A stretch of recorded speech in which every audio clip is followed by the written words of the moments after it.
Dear students, in a month we are doing only one chapter.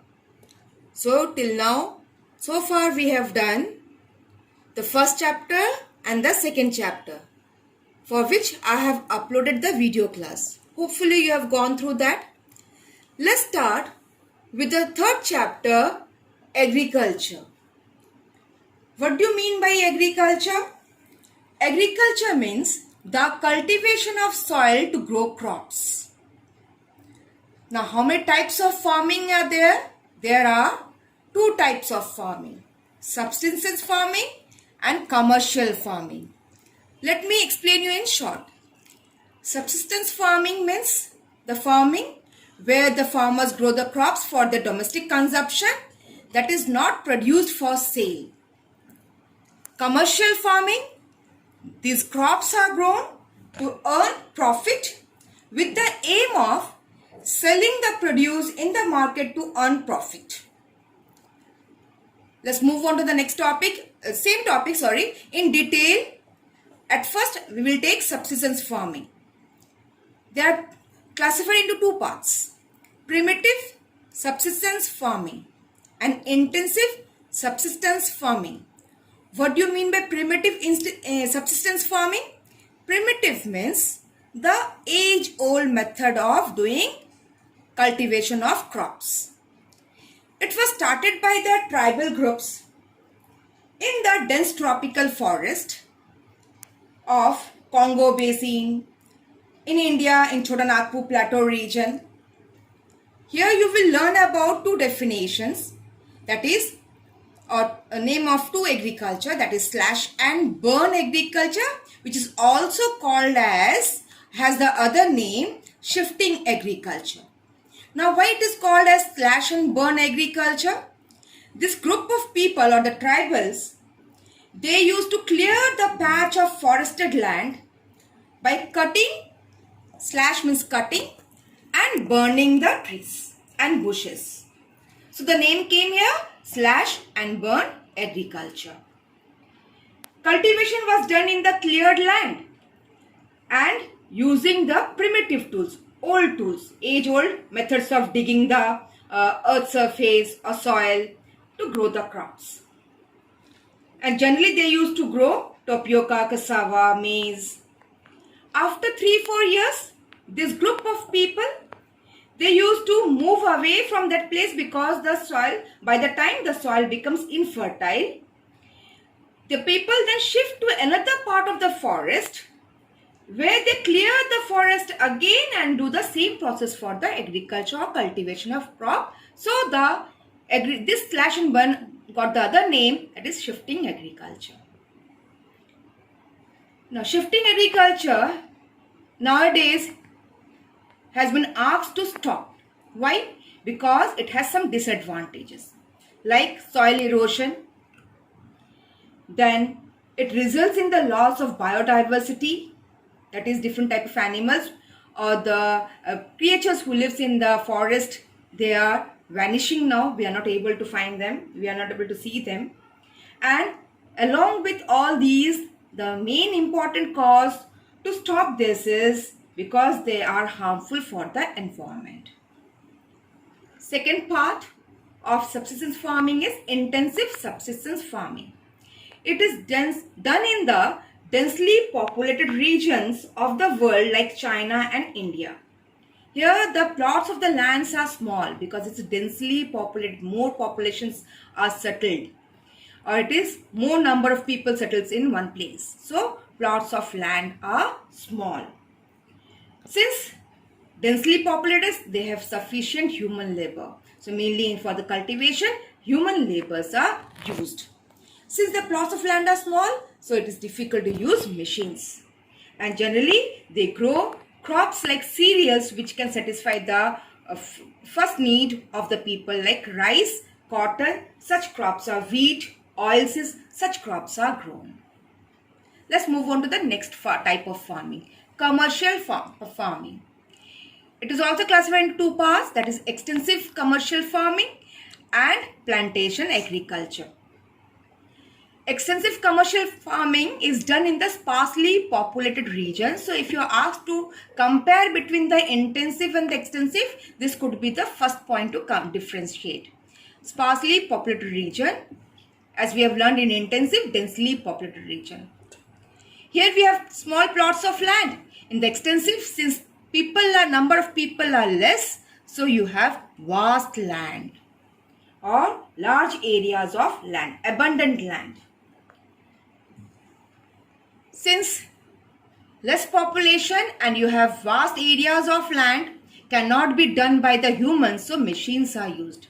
In the extensive agriculture, machines are used in the farms. And generally, the crops which can be as a cereal or can be taken in the market for sale. So, for example, wheat are grown there. Other important crops are also there like corn, barley, rye, cotton, which can help them to earn profit from the cultivation or the crops which they grow. Second is plantation agriculture. Plantation means particular plant has been taken in respect to grow in more number. So these are done generally in the tropical and subtropical regions like India, Sri Lanka, Brazil, Cuba, northeastern part of Australia. This farming or the agriculture are done in vast piece of land, huge farms, they are called states. And such agriculture are give preference to single type of crop or single crop. For example, in the farm only the tea plantation are done or coffee plantation are done, only spices are grown there. So these states are well connected to railway stations or ports, and they're close to this plantation area, whatever they grow, it goes to it is sent for, mainly done for domestic and international markets. So this is all about types of farming. I repeat, types of farming, two major broad classifications: subsistence farming, commercial farming. Here you have other two subparts: primitive subsistence, intensive subsistence, extensive agriculture and plantation agriculture. Let's move on to the next part of the chapter, that is about the crops. What do you mean by crops? The crops not only satisfy our food requirements, they serve as raw material to various industries as well. So here we have two types of crop: food crops, which satisfies our daily needs, and cash crops, which are generally grown. They are not consumed directly. They goes to the manufacturing industries or different sectors, and then they converted into different products, and then those are used. Food crops like rice, wheat, we are going to read in detail. Where they are grown? They are grown in the world where it is hot and wet tropical regions or subtropical regions. So which area is a tropical region? The region which is closer to equator, and subtropical is just the region above the tropical region is a subtropical region. So rice are grown in the hot and wet tropical and subtropical region. They are also grown or found where the alluvial soils are deposits, or we find the deposits of sediments or alluvial soil formation. That is near the river valleys, deltas, coastal plains, and as well as the terraced hill slopes. These rice are well grown in China, India, then you have Brazil, Thailand, Myanmar. Many name of the countries are mentioned here. You can learn any two or three. Wheat, the next food crop, wheat, which is also a very staple food crop for our Indians and the other country peoples also. These are grown in the mid-latitude region. Mid-latitude region is the temperate region, and dry subtropical region. As I have told you, the subtropical region is the part or the region which is just above the tropical region. So mid-latitude and the dry subtropical region are good for wheat cultivation, or wheat cultivation are done mainly in these regions. They are in the mid-latitude, so the grasses which are grown there, because wheat and rice comes in the grass groups. So they are grown in the temperate grasslands. Above the tropical region, you have the temperate region. They are called as temperate grasslands. And the other name for the grasslands given here are like prairies in North America, the pampas of Argentina, the steppes of Eurasia, and the downs of Australia. These grasses, which are grasslands, you might have learned in class 6 also about it. Oh, sorry, you're studying class 6. So these are the temperate grasslands, and these grasslands are named with the different. They have the different name according to the regions. So wheat are generally produced in Russia, USA, Canada, China, India. These are the regions. You can find India somewhere is common in all the types of crops here. Next one about the cash crops. What are cash crops? These are generally fiber crops and are at first we'll learn about the cotton. Cotton are grown in tropical and subtropical region. Just now we have learned about rice and wheat. These are also grown in tropical and subtropical region. Wheat is grown in subtropical region and cotton is also grown in tropical and subtropical region. The fibers obtained here are this cotton fiber. Generally we are talking about the cotton fiber. They are white fluffy seed hair. And according to the length of the fiber, these are divided into three parts, like short staple cotton, medium staple cotton, or long staple cotton. And the long staple cotton is the finest quality. Cottons are grown in USA, India, Pakistan, China. These are the places where cottons are grown. Next is about the jute.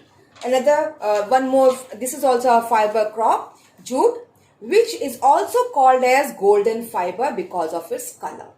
Jute is obtained from the stem of the jute plant, and this jute are used for variety of products like textiles, ropes. You might have seen your doormats also, gunny bags, jute decorative materials. So where they are grown, jute are grown in the floodplains or deltaic region, deltas, because those are rich in alluvium. So world's jute comes from India and Bangladesh. Other countries are also there like Brazil and China. So world's main jute or the jute production mainly we find in our country India, that is your India and Bangladesh, that is Ganga Brahmaputra deltaic plain. Finally, about the sugar cane, cash crop. This is again a fiber crop here, which is important, which is grown in the tropical regions. Juice obtained after crushing the ripe stem of the sugar cane plant is processed to manufacture sugar and other items. So main producing countries are India, Cuba, Brazil, Australia. So in this crops we are going to learn about what are food crops and cash crops. Under food crops we are going to learn about rice and wheat, only the two main staple food which are consumed everywhere, taken everywhere. We'll learn about the regions where they are grown, where they are, why they are found in this region, what are the other names, and the name of the countries. Similarly, for the cash crop, cotton, jute, and sugarcane, we are going to learn about the regions where they are grown or found and what type of it, one special characteristics of it, and the places or the countries, name of the countries. The last topic of the chapter agriculture is a very easy chapter. Green revolution. What do you mean by green revolution? You know very well, when the crops grows or the crops are in the grass form, they are in the green color. So green revolution means when the country wanted the land full of green color, that means full of crops everywhere. So this green revolution came for to give us the benefit to the people, so that every people are able to get the food equally. So green revolution used to describe the spectacular increase or the most increase in production of food grains that was taken under, like you can say, the wheat was given much more importance during the green revolution.